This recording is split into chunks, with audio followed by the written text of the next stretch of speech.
अश्विनी श्रीवास्तव साहब, अपने एक्सपीरियंस से हमें बताइए, इन वक्तव्यों में, इन बयानों में कितनी बड़ी चेतावनी और आगे युद्ध और ज्यादा विध्वंसक हो सकता है, इसके कितने आसार आपको नजर आते हैं? बिल्कुल।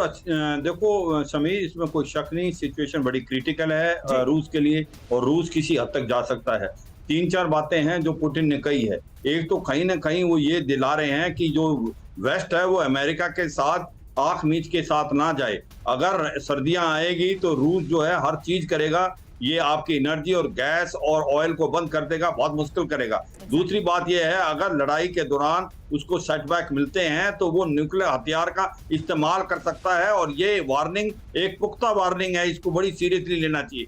तीसरा, एक चीज बड़ी इंपॉर्टेंट जो उसने ये बताई कि अभी तक स्पेशल मिलिट्री ऑपरेशन थे, अब हमने पार्शियल मोबिलाइजेशन कर दी है, फौज जो अच्छी से अच्छी है उसका हम इस्तेमाल करेंगे, रिन्यूड अटैक आएंगे। अब देखना, अब जो अटैक की इंटेंसिटी बहुत हाई होगी, हथियार इस्तेमाल होंगे ज्यादा बड़े, और एयरफोर्स का भी बहुत ज्यादा इस्तेमाल होगा। चौथी बात, कहीं ना कहीं वो 23 से 27 सितंबर में जो रेफरेंडम होने वाला है डोनेट्स्क लुहांस्क के इलाके में, उसमें भी वो कहीं वार्निंग दे रहे हैं। रेफरेंडम जैसे ही उसका रिजल्ट आएगा उससे वो डिक्लेयर कर देंगे वो उनका हिस्सा है। और उसके बाद खबर आ रही है, उसी बॉर्डर पर मौजूद है हमारे सहयोगी आशीष सिंह। आशीष, ग्राउंड रियलिटी क्या वाकई अभी तक यूक्रेन की तरफ से किए गए दावे के बाद ये यूक्रेन से मिले सैन्य झटके का ही नतीजा है कि अब पुतिन इतनी एग्रेसिव अप्रोच अपनाते हुए ये कह रहे हैं कि सभी विकल्पों पर हो रहा है विचार, इसलिए अब यूक्रेन के साथ साथ पश्चिम भी रहे तैयार?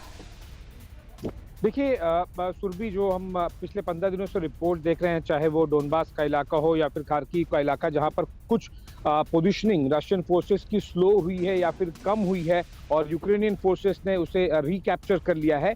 ये एक बहुत मैं कहूँगा कि ऐसा नहीं है कि out of the blue suddenly Russian forces को अपनी टेरिटरी लूज करना शुरू हो गए। देखिए, ये रीपोजिशनिंग, रीअलाइनमेंट वाली बात है। अगर इस तरह की वीकनिंग अगर होती ऑन ग्राउंड तो वो फिर किसी भी तरह का रेफरेंडम अगले 2 दिन में शुरू नहीं करते। ये रशियन स्ट्रैटेजी है, और उसे प्योर, अगर आप टैक्टिकल लेवल पर देखेंगे तो इसे प्योर रीपोजिशनिंग, रीअलाइनमेंट और रीस्ट्रेंथनिंग। बेसिकली आप ये समझिए कि एक कदम पीछे जाके 2 कदम बड़ी लंबी छलांग के लिए जो तैयारी की जाती है, ये वो है। उसमें यूक्रेन फोर्सेस ने उस टाइम का इस्तेमाल करके ये बताने की कोशिश की कि हमने रिकैप्चर कर लिया है, हमने वापस इस एरिया को ले लिया है। ऐसा है नहीं, ये कुछ पार्शियल छोटी-छोटी। आशीष, बने रहे आप हमारे साथ। यूक्रेन बॉर्डर से इस वक्त हमारे सहयोगी आशीष सिंह लाइव मौजूद हैं और दुनिया की सबसे बड़ी खबर पर लगातार हमारी नजर बनी हुई है।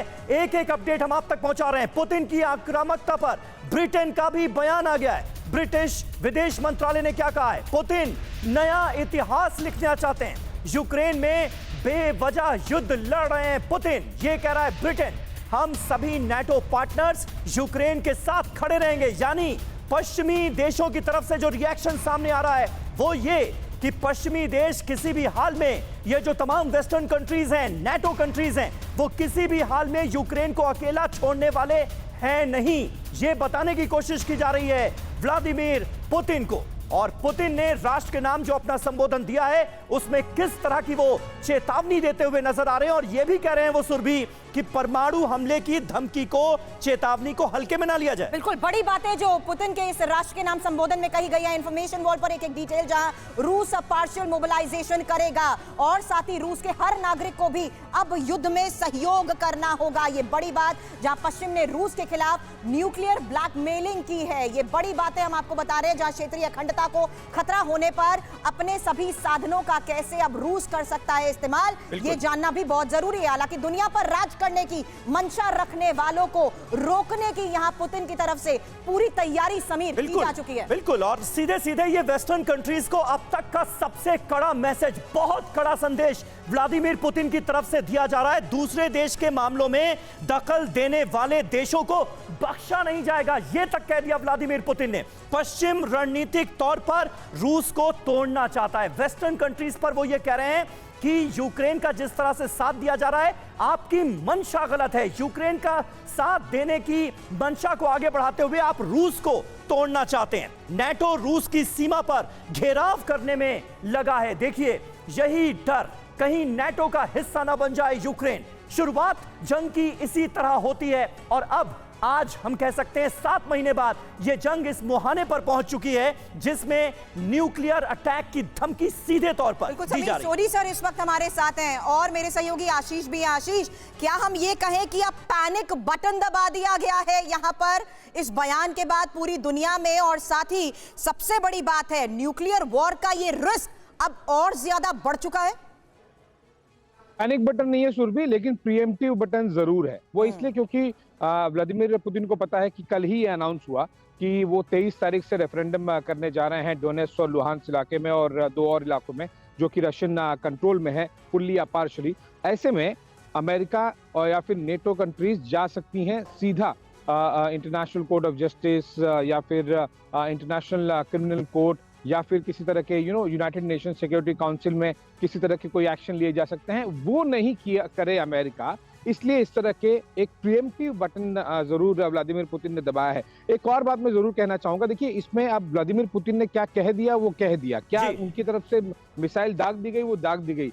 ये बहुत रोचक होगा कि वेस्ट इसे कैसे देखेगा, क्योंकि गेंद उन्होंने अब वेस्ट के पाले में डाल दी है कि वो रिएक्ट कैसे करेंगे। उनके लिए बड़ी असमंजस वाली स्थिति बिल्कुल सही बात है। रिएक्शन क्या होता है वेस्टर्न कंट्रीज का, और ब्रिटेन की तरफ से पहला रिएक्शन आ भी गया है कि ये वार्निंग जो है इसका हम पर कोई असर पड़ने वाला नहीं है। यूक्रेन के साथ हम खड़े थे, खड़े हैं और खड़े रहेंगे। मनीष झा के पास कुछ इंपॉर्टेंट इंफॉर्मेशन इस वक्त आ रही है इसी बड़ी खबर से जुड़ी। मनीष, क्या अपडेट है?